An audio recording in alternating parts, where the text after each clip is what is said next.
नमस्कार, मैं हूं राजेश और आप देख रहे हैं आर.एस. मस्ती ब्लॉग। तो जी हाँ, आर.एस. मस्ती ब्लॉग में पिछले वीडियोस में आपने देखा होगा कि सम संख्याओं का लगातार प्राकृतिक सम संख्याओं के वर्गों का योग कैसे निकालना था, लगातार प्राकृतिक संख्याओं के घन का योग कैसे निकालना था।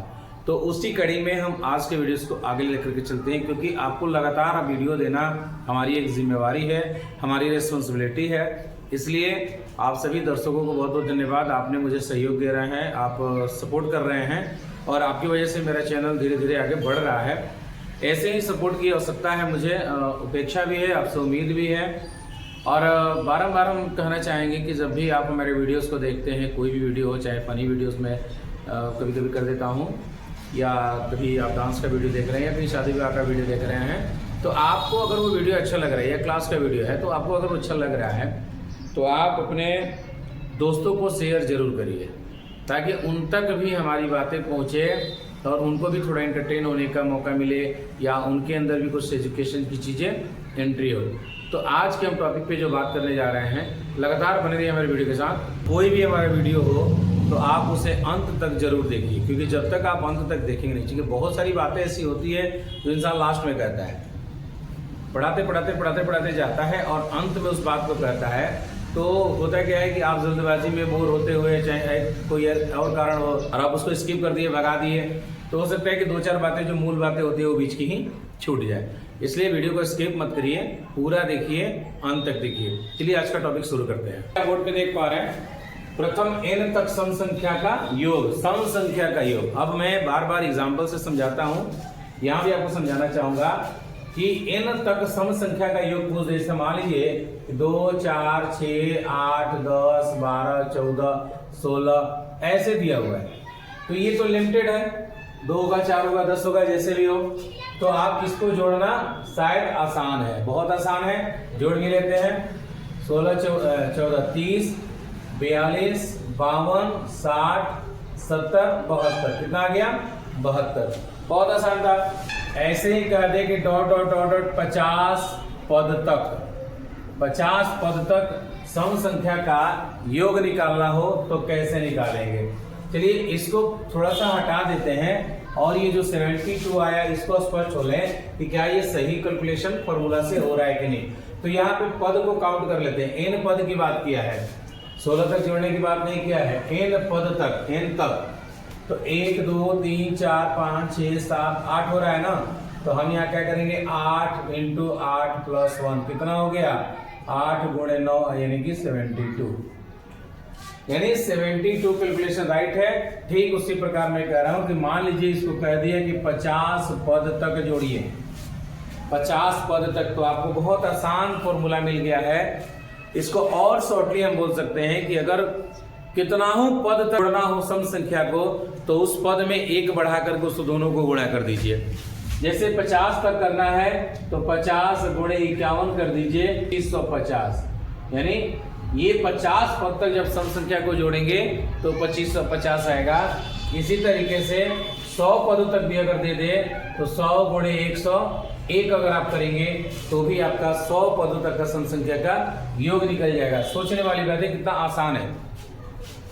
कोई लॉन्ग फॉर्मूला पढ़ने की जरूरत नहीं है, आप बस शॉर्ट फॉर्मूला के द्वारा आप उस संख्या को, उस संख्या से, जैसे जितने पद तक कहता है सम संख्या, ध्यान देना है शब्दों पे ध्यान देना है कि अगर सम संख्या की बात कर रहा है तो हमें सम संख्या कितने पद तक कह रहा है। चलिए 4 पद तक कहा तो 4 × 5 कर देंगे, 4 × 5 = 20। 20 पदों तक कहा तो 20 × 21 कर देंगे, 21 × 42 420 आ गया। 30 पदों तक कहा तो 30 × 31 कर देंगे, 930। यानी ऐसे करके आप जितने पदों तक सम संख्या को कहता है, आप उस संख्या में 1 बढ़ा करके गुणा कर देंगे, आपको फाइनल आंसर आ जाएगा। तो जिस तरीके से आप सम संख्या का n पद तक का योग निकालने के लिए ये फॉर्मूला सुना, ठीक उसी प्रकार अगर n तक विषम संख्या कर दे तो क्या होगा। तो अब इसका एक और मेथड होता है, आप छोटे क्लास में पढ़े होंगे कि किसी विषम संख्या का योग उस संख्या के वर्ग के बराबर होता है। अब किसी विषम संख्या मतलब मान लीजिए कि 9 है, तो 9 के वर्ग के बराबर नहीं होगा। जैसे मान लीजिए कि 4 विषम संख्या का योग कितना होगा, 4 विषम संख्या, लगातार 4 विषम संख्या, लगातार मतलब 1 से स्टार्ट होना चाहिए। तो 4 विषम संख्या पूछ रहा है, 1 3 5 7, ये 4 विषम संख्या है, 7 5 12 4 16 आ गया। तो आप इसका शॉर्ट तरीका क्या अपनाएंगे, उससे यानी 4 पद तक आ रहा है, 4 का वर्ग कर दीजिए, 1 2 3 4 कितने हैं, 4 का स्क्वायर करिए ना 16 आ गया। और उसी तरह कह रहा है कि 20 विषम संख्या का योग ज्ञात करें, लगातार 1 से लगातार 20 प्राकृत विषम संख्या का योग ज्ञात करें, तो 20 को वर्ग कर दीजिए, कितना हो गया 400। अब कह रहा है कि 10 प्राकृत संख्या 10 विषम संख्या का योग ज्ञात करिए, तो 10 का स्क्वायर कर दीजिए, आपका 100 आ गया। 30 का कह रहा है तो 30 से 900, यानी कितना हूं भी कहे, मान लीजिए कि कितना हूं भी बोला 100 विषम संख्या, कह रहा है कि लगातार 100 विषम संख्या का योग ज्ञात करिए, तो 1 3 5 7 9 डॉट डॉट डॉट। अब जहां तक जाए 100 संख्या तो आपको करना कुछ नहीं है, 100 का स्क्वायर करिएगा, आपका 10,000 आंसर आ गया फाइनल।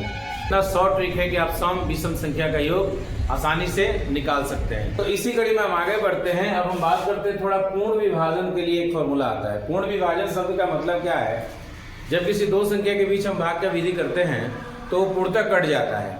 जैसे मान लीजिए 3 को हमने 9 से कटाया, 9 को 3 से कटाया तो पूर्णतः कट गया।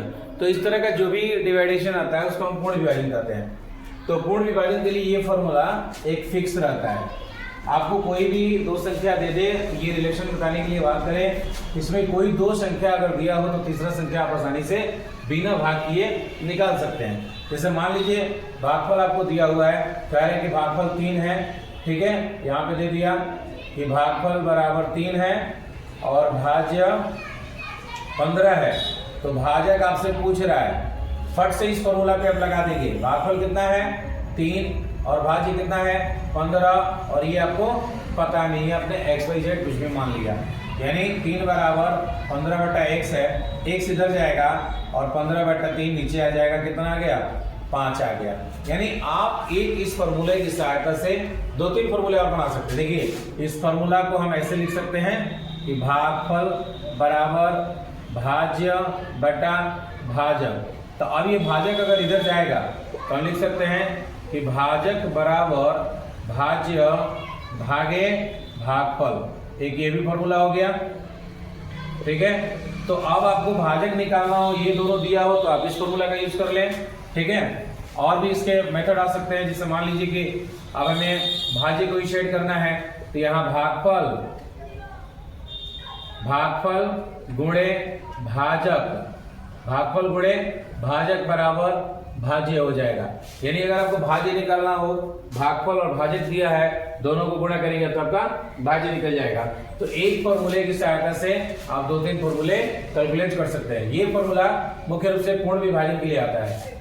कुछ अपूर्ण विभाजन भी होता है जिसमें शेषफल नीचे गिरता है, तो उसका भी फॉर्मूला हम आपको बता देते हैं। ये पूर्ण विभाजन के लिए होता है, ठीक है। अपूर्ण विभाजन के लिए अगर फॉर्मूला चाहिए तो भागफल बराबर भाज्य माइनस शेषफल, अब भागे भाजक होता है। अब इसकी सहायता से हम 4 फॉर्मूले बना सकते हैं। देखिए कैसे, आप इसको लिख सकते हैं भागफल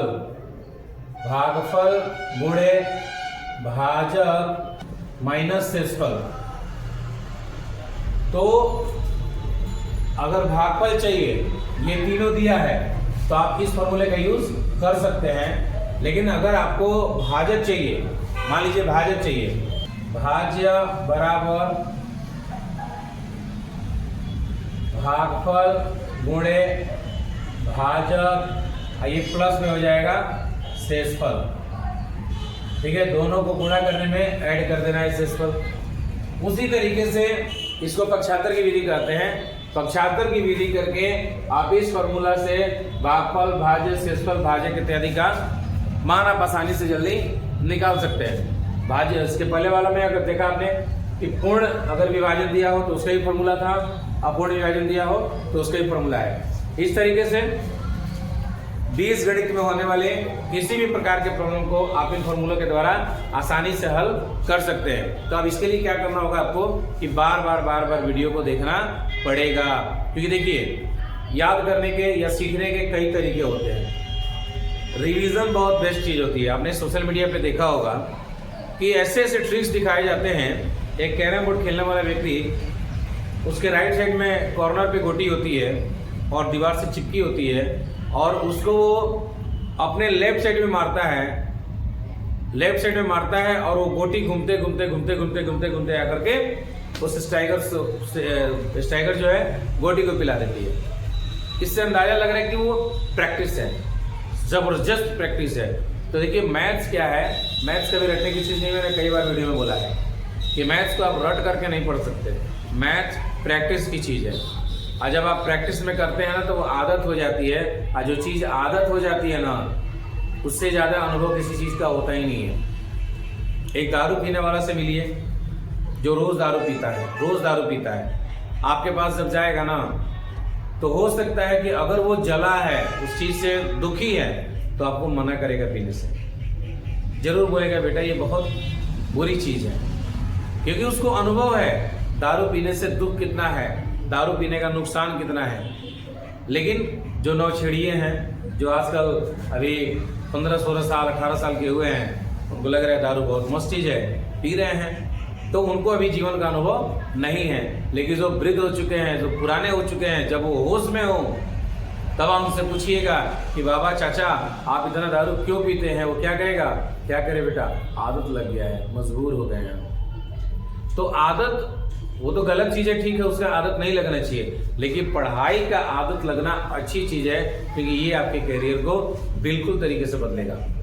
तो लगातार बने रहिए हमारे वीडियो के साथ, फिर मिलते हैं अगले वीडियो में लघुत्तम महत्तम के कुछ फॉर्मूलाओं के साथ। तब तक के लिए नमस्कार।